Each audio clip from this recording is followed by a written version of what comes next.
Friends ध्यान दीजिएगा, 68वीं BPSC के लिए paid Telegram daily target batch start कर दिया जा चुका है। डेली टारगेट बैच में देखिए डेली टारगेट्स और रिवीजन आपको इसमें करवाए जाएंगे। टारगेट खत्म होने के बाद बिहार स्पेशल का सारा पीडीएफ यहाँ पे दिया जाएगा, चाहे हिस्ट्री पॉलिटी ज्योग्राफी हो या करंट अफेयर्स हो, सब कुछ यहाँ मिल जाएगा। अलग अलग कोचिंग संस्थान इनके जो प्रैक्टिस सेट मार्केट में आते हैं, लाइक आस्था, परफेक्शन, दृष्टि, तो जैसे जैसे मार्केट में इनके प्रैक्टिस सेट आएंगे वो भी आपको यहाँ पे अवेलेबल करवाया जाएगा। हमारे हैंड रिटन नोट्स भी मिल जाएंगे और साथ ही साथ सारे सब्जेक्ट के जो इंपॉर्टेंट पीडीएफ है आपको हमारे ग्रुप में मिल जाएगा। यानी कि हमारे ग्रुप में आने के बाद आपको और कुछ भी करने की जरूरत नहीं, आपको सब कुछ यहाँ पे अवेलेबल करवा दिया जाएगा। करंट अफेयर्स का भी इंपॉर्टेंट पीडीएफ जो सब कुछ मिल जाएगा। यहाँ पे आप लोग व्हाट्सएप के ऊपर में आप लोग मैसेज करेंगे, पेमेंट डिटेल जान लेंगे और पेमेंट करने के बाद स्क्रीनशॉट भेजेंगे, फिर आपको ऐड कर लिया जाएगा ग्रुप के अंदर में। Hello everybody, welcome you all to mission competition. मैं राहुल आप सभी का स्वागत करता हूँ। सो देखिए, ये वन लाइनर सीरीज हम लोग स्टार्ट कर रहे हैं और ये काफ़ी इंपॉर्टेंट ये सीरीज होने वाला है। उम्मीद करता हूँ आप सभी इसको लास्ट तक देखिएगा, क्योंकि आपके जितने भी अपकमिंग एग्जाम्स हैं सबके लिए वीवीआई एकदम रहेगा, एकदम वीवीआई वन लाइनर क्वेश्चन, सारे वही इंपॉर्टेंट क्वेश्चन आपके लेके आए गए हैं जो कि एग्जाम में बार बार आते रहते हैं। ठीक है, तो चलिए हम लोग बिना देरी के स्टार्ट करते हैं। ये हमारा आज का पहला एक तरीके से इसको सेट बोल लीजिए, ठीक है। और ये सीरीज रेगुलर में लाने की कोशिश करता रहूँगा और रेगुलर आएगा भी। चलिए स्टार्ट करते हैं हम लोग। तो देखिए, हमारा प्रथम जो सवाल है यहाँ से, बौद्ध संघ में भिक्षुणी के रूप में स्त्रियों के प्रवेश की अनुमति बुद्ध द्वारा दी गई थी, कहाँ पे दी गई थी? देखिए, वैशाली में दी गई थी, है ना। और इनके एक शिष्य थे, उनका नाम आपको मेंशन करना है कि उनका नाम क्या है।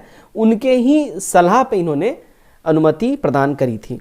नेक्स्ट क्वेश्चन है हमारा, सैद्धांतिक किस धर्म का संप्रदाय था? सैद्धांतिक है, ये त्र है, ध्यान रखिएगा। सैद्धांतिक किस धर्म का संप्रदाय था? देखिए, बौद्ध धर्म का यह संप्रदाय था सैद्धांतिक। प्रथम गुप्त शासक जिसने परम भागवत की उपाधि धारण करी थी, कौन था वो गुप्त शासक? तो देखिए, चंद्रगुप्त द्वितीय वो गुप्त शासक था। कमेंट करके अपने राय हमारे साथ जरूर शेयर करिएगा, ठीक है। दूसरी बात, वीडियो अगर अच्छा लग रहा है वीडियो को जरूर से जरूर लाइक करिए और शेयर करिए। एंड अगर आप लोग पहली बार आए हैं, चैनल सब्सक्राइब जरूर कर लीजिए और बेल आइकन को भी जरूर प्रेस कर दीजिएगा ताकि नोटिफिकेशन आपको मिल जाए दूसरा वीडियो आते ही। द्वितीय जैन सभा ये कब हुई थी? देखिए, द्वितीय जैन सभा जो है, देखिए 512 ईस्वी में द्वितीय जैन सभा का आयोजन करा गया था। नेक्स्ट हमारा देखिए, किस सुल्तान ने इक्ता व्यवस्था आरंभ किया था? देखिए, ये स्टार्ट किया था इल्तुतमिश ने। इक्ता व्यवस्था जो है ये स्टार्ट किया गया था किसके द्वारा? इल्तुतमिश के द्वारा, राइट। चलिए आगे हम लोग देखते हैं। नेक्स्ट है हमारा क्वेश्चन, पृथ्वीराज चौहान राय पिथौड़ा के नाम से जाने जाते हैं। उनका एक्चुअल रियल नेम यहाँ पूछा जा रहा है ना, रियल नेम उनका क्या है? देखिए, पृथ्वीराज तृतीय जो है ना, पृथ्वीराज चौहान जो कि राय पिथौड़ा के भी नाम जाने जाते हैं, उनका रियल नेम पृथ्वीराज तृतीय है, ठीक है। चलिए, कालिदास की किस कृति की गिनती विश्व की 100 प्रसिद्ध साहित्यिक कृतियों में होता है? कालिदास की बात हो रही है।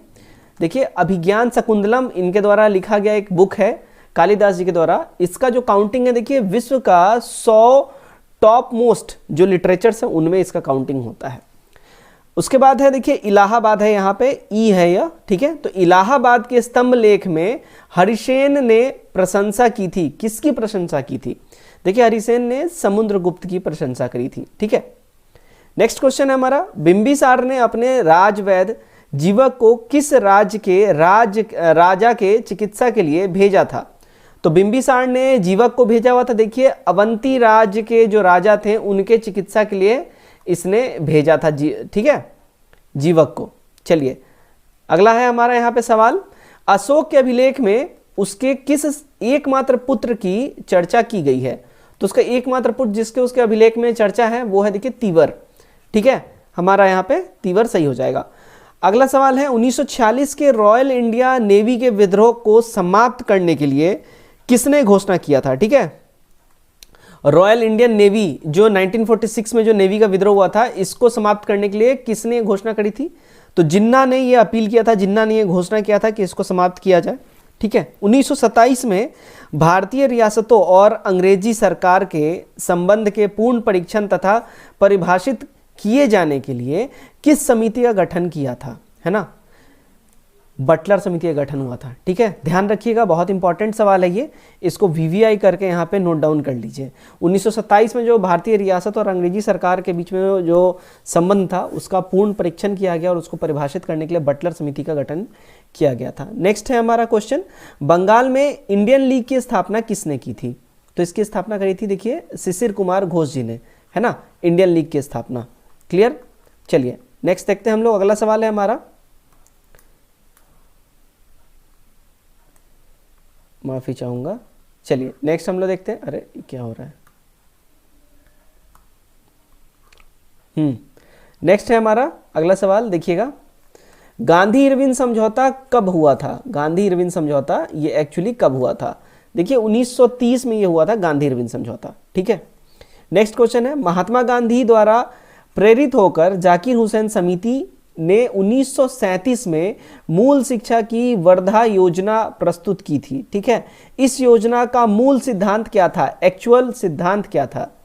हस्त उत्पाद कार्य। ठीक है। जो कि जो हस्त कुटीर जो थे, हस्त उत्पाद जो हाथों से बनाया गया काम था, सिलाई बुनाई वाला, कढ़ाई वाला और जो पॉटरी वाला जो काम था, उसको यहाँ पे प्रेरित करना इसका मेन जो काम था।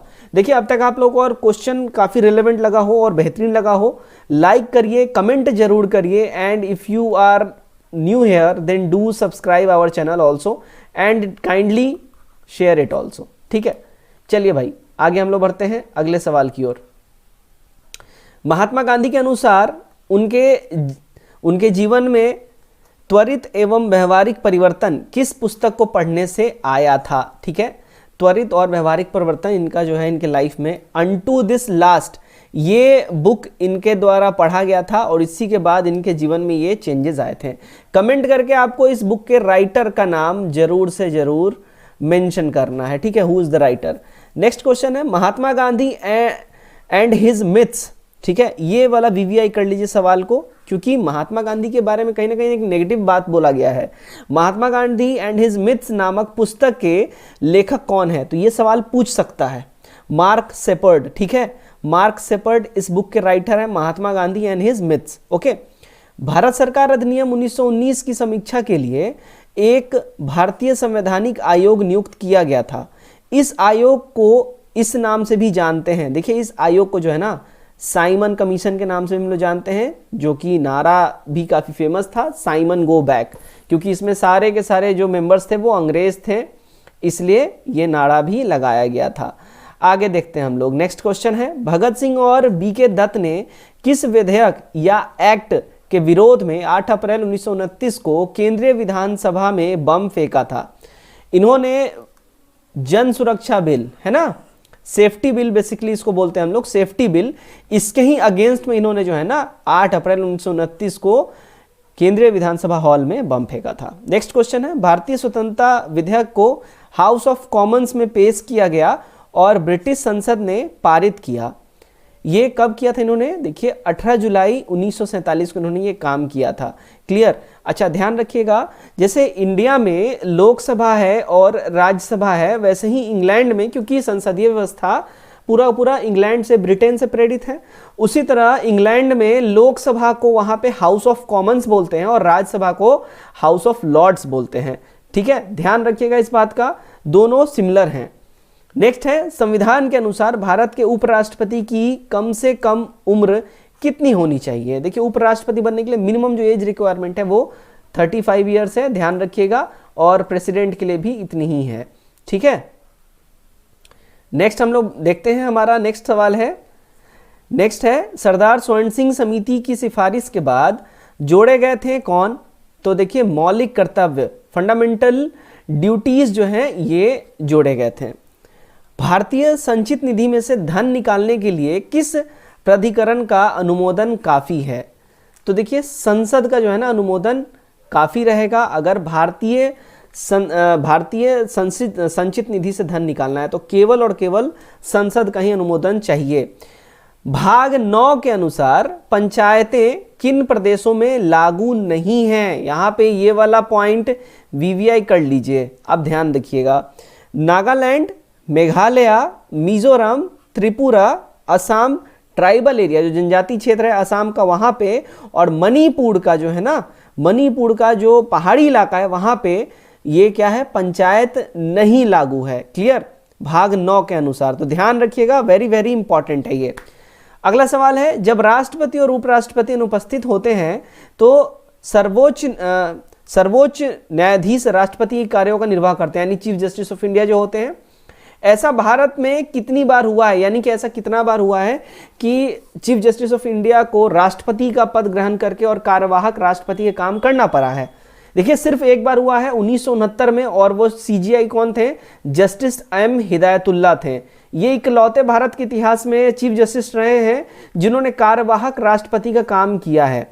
तो वेरी वेरी इंपॉर्टेंट ये वाला सवाल बन जाता है, इसको ध्यान रखिएगा आप लोग, क्योंकि ये चांसेस बहुत हार्ड हैं, आ सकता है। तो फ्रेंड्स ये था हमारा देखिए आज का सेट नंबर 1। उम्मीद करता हूँ ये वीडियो आप लोग अच्छा लगा हो। वीडियो अगर आपके काम का हो, इंफॉर्मेटिव हो, या आपके एग्जाम रेलेवेंट क्वेश्चन मैंने दिए हैं, कमेंट करके स्कोर जरूर बताइए अपना, माफ करिएगा स्कोर नहीं, अपने राय जरूर दीजिए एंड शेयर कीजिए वीडियो को। Take care, God bless you all.